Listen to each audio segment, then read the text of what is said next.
So what I'd really like to hear from Andrew and Jennifer is that what's your consciousness regarding love? Well, love is a tricky one because everybody experiences it differently. I've written some significant concepts on love. What is love? It's a combination of spirit spark, physical spark, and mental spark, and those three sparks start a fire on various levels of existence. The basic layer is the lust layer. As you get beyond the lust layer and you grow up in your mind, you get to the mental layer where you're having companionship or using it for domination or control or any of the things that are in between that. And then on the third layer is the spiritual layer and the higher spiritual layer that leads to the higher self. And that is based off of the spiritual contracts, true loving, and then the concept that this free-willed co-creation that we go through, that's an event that is life. Sometimes you run into people that the outer body sees this wonderful light but doesn't see the person inside. Because that person has spiritual contracts, you think you fall in love with them until you live with them, and all of a sudden they're nothing but their outside's nothing on their inside, and then their inside is even hollower than that, so on and so forth. So when it comes to love, it's about our screwed up spiritual concepts, our spiritual incarnation rules. But life itself, when you want to love, and you truly come from a loving place because you own your talk, you walk your space, and you have boundaries, and you have another person that respects it the same way, you can co-create that heart space in a spiritual concept that completes all of you. And when you choose to do that, you do it because that's what you want in life. Right now, our culture really doesn't allow that to procreate on a big scale. People can't show affection in public, and mothers can't nurse a child in public. There's so many morality and unreal laws that are out there that prevent people from being able to do all of those things that love mean. And it's because much of our sovereignty has been infringed on in many, many ways, shapes, and forms. What I say may sound a little neutral or negative, but unfortunately you have to take the polarity out of everything. That includes love. And, love is one of those things that can lead you to the greatest learning lessons of your life or the greatest failures of your life. Eliminated duplicate of music. Hey, Dave, can you mute your mic there? I'm sorry. It's all good. That's okay, but I love the wolves howling when we're talking about them. Perfect.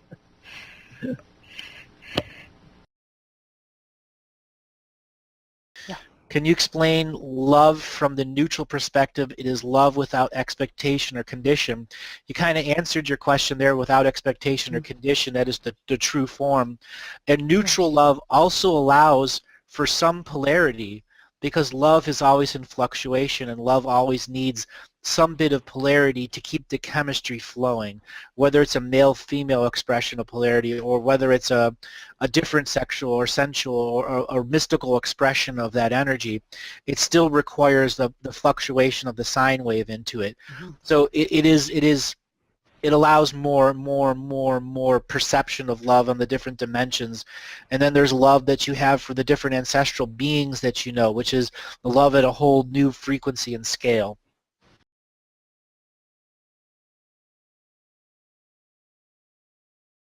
So that, I always thought that, I did not want to hold her back, and I thought that I might be. No, you didn't hold her back. When you poured all of your love into her, you allowed her to finish many of her spiritual contracts that were unresolved before she died. But I was kind of thinking that there is a grieving process, but I did not want to. I was concerned about keeping things of hers around. In other words, I did not want to impede her progress or hold her back in any way. So you didn't.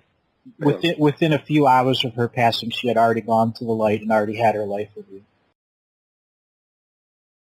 When I came to my understanding of how the rules of love work, understanding the spiritual concepts, the inner, the above, below, the within, and understanding the 7 directions of energy that come in and out of people that can affect the management of love that people have, I began to understand my purpose and place, and from my sacred neutral perspective, it gives me a non-polarized look at everything here. It doesn't mean that I don't, go out and procreate. I very much do. I still love. I still go out there and invest into all sorts of things. But I've chosen to not have polarity and dogmas and concepts that limit myself to one side or the other of polarity. And by choosing to be it in all of its ways, shape, and forms, I walk my talk, talk my walk, own my pattern, and was able to co-create with it. I was able to create this sacred neutral point of view within myself and then teach it to others. And by relearning love in this manner, I began to love on an even greater scale. To love the people that I haven't even met yet, simply because it is part of my sacred neutral point of view. I've come to know Cindy Brewer on a very intense scale, and she's not part of the wolf pack now, and she was looking for a home, and a home found her. It's the way things work now. Jennifer Hillman has come here, and a home has found her. Tony Pezic has come here, and a home has found him. And all of us are now co-creating something for this home that is Wolf Spirit Radio, and that is our light. And our light will shine and shine and shine until it's a grand omnidirectional shining light in all directions that's saying, here is some truth. If you can't handle the truth, get out of the light. Sit back on the sidelines until you're ready. That's a little harsh for me to say, but some people are ready and some people aren't. You cannot forcefully wake up people. They have to do it on their own. They have to do their own research to know their own truth so that their vibration raises as they understand the more truth they bring in, the more truth that they create with, the more truth is there for everyone else.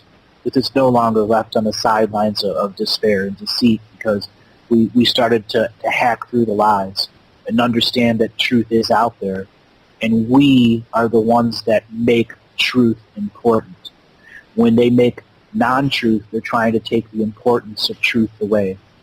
And you can't let that happen, because when disinformation is believed over real information, you have such skewed points of view that people's polarity will never come together. That is the proof that our society has been under so much domination and control. They've predicted all of our moves and compartmentalize us into such small little things that you can't break out of them. That's the programming. You can break out of it any time. You learn your dreaming rules, learn your love rules, take the opportunity to write down some of your experience, because when it goes from mind to paper, there's spiritual transference. And from that point, you can build your way out of despair. Build your own ladder out of the pit that you're in. Jen's story and Tony's story, their story of survival, and then turning around from survival to shining great, intenseful light, where they're helping people on a grand scale now. Now I want to talk about our 7 future generations. We hear this frequently. What about the children? What about the children? And then the political concepts are kicked down the road for the next and the next and the next. We are the ones that are responsible for the next generation. We are the ones responsible for the generation after that. We are the ones that are responsible for the 7 future generations. There are times I talk about spiritual contracts, and spiritual contracts reach from one generation to the next generation to the next generation, and we are the ones that bear these contracts, that have the responsibility to deal with them. For those women that are having children, or for those married couples that are adopting, you are taking that responsibility of the future generation, as well as the generation beyond that. When it comes to women, it's about sharing your sisterhood. When it comes to men, it's about sharing brotherhood. And once we learn to share, we quicken the pace at sharing, until finally we are moving at 80 miles an hour in a 50-mile-an-hour zone, and we are heading straight towards that force of domination control to simply say, it's time for you to go. With total layers of empowerment, we talk to the domination control and say, your time is done here. We draw upon our dream worlds and we create that future place so that domination control no longer has anchors. And once we look at those anchors and question those anchors, we have our moments of deep power, that inner power, where we take the joy of freedom and spread it to the all. And when we claim this power, we empower the all. We empower the all, we once again find inner peace. Once we find inner peace, we begin to co-create prayers with everyone. Whatever vehicle, whatever religion, whatever form of spirituality, this is it. here you are. It is your prayers that help define the universe how to change. So if each one on an individual level tells the universe exactly what they want to do to change without concepts and patterns of domination control behind those words, we change the world. Because we give the universe patterns to function with. We give the universe wisdom of our living in this 3D life to work with. And as we go even further, we enter the drum of timing. The drum of timing is a unique concept. As in the very first ice worlds, when the ice mountains came, the first dawn of Earth, man was young. Man ate plants. It did not eat meat at that time. And then great antelope came down out of the mountains, the ice mountains, and came to the first shamans of the land, the first two-leggeds, and said, the coming ice mountains will destroy the plants, and Earth will be going through a great change. Earth wants you to live, and is now my service to you, for you to live. So you will take my flesh, my hide, and you will consume meat and use all forms of my body. And the shamans of the land said, no, we cannot kill you. You are our brothers. You are our sisters on this land. It is not right. And Antelope said to them, it is my service to this world. Take my flesh, it is my service. Take my hide, it is service. Take my hoofs as glue, it is my service to you so you may survive the coming ice mountains. And man did what it was asked to. It took the service. And a man survived the first ice mountain and the second ice mountain. And the first shamans of the first land honored Antelope by making Antelope man clans, where they honored the wisdom of eating the flesh and made sure that nothing was wasted. And this is what the concept that we are returning to. Who's being of service to the world? Who is making the sacrifice to help change? Who is telling the people you can all be one with the world if you simply understand the illusion you're being forced to live in? The first illusion of the first man was to think they could survive without help. Even in the great caves of fire, they did not have the foresight to see there would be no wood to burn, and that their people would starve without the plants. But the animals stepped forward and offered their service. And now we are here to offer our service to all people, all tribes, all nations, all clans under the rainbow.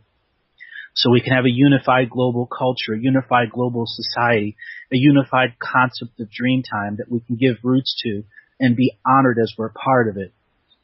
As we go through the time of gathering of power, and I mean gathering of power, because it'll take the many of us, and not the few of us, to gather our power, our strength, our knowledge, our wisdom, to truly combat.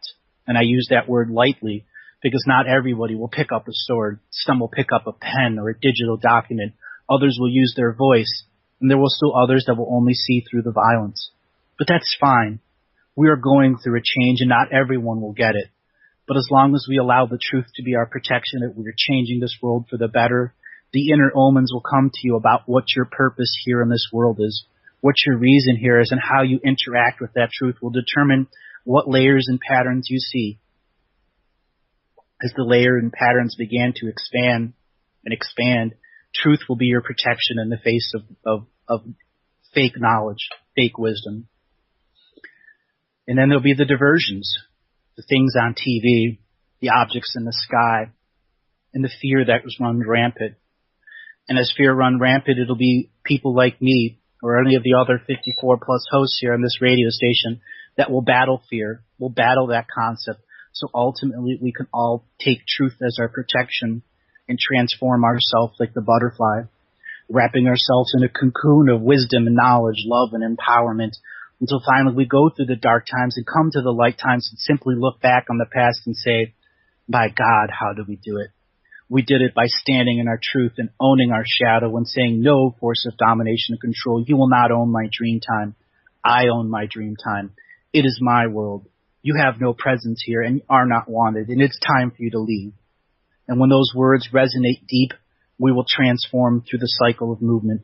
We will understand the shadow as part of us, as part of the whole, until finally, once again, we all return to our inner ceremony and cleanse ourselves of the old times. And as we cleanse ourselves of the old times, we'll once again return to a state of joy.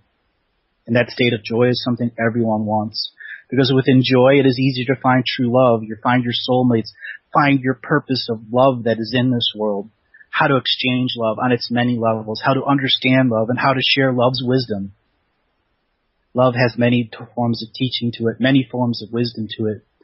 But at the current state, we are very young as a species in understanding love, though every generation before has tried to define it, has tried to tell us of its secret schools, but we still keep missing some of it. There is still propaganda. There's still domination, control. And that's one hard fact for people to understand. Love doesn't conquer all in this illusion that we live in. Until we change the illusion that the illusion itself is how love overrides the illusion. Love doesn't need to conquer. Love simply needs to exist. Love doesn't need to have tears or joy or happiness. It simply needs to be love without strings attached. And that's one of the greatest secrets of all mystery schools. Love does not need to conquer. Love just needs to be unity and wholeness achieved. Love just needs to be the grace of how we live life. Love just needs to be illumination and clarity in times of darkness. Love needs to be the wisdom of the Great Spirit high above, respecting the world down below. So the macro and the micro of all species and all beings here can come once again to understanding our nature is to nurture all spirit kind, to nurture all kinds. And here you are, back to nurturing, back to that concept. We must nurture within our own soul, our own concept, our own division and visions, how to be one and be unified.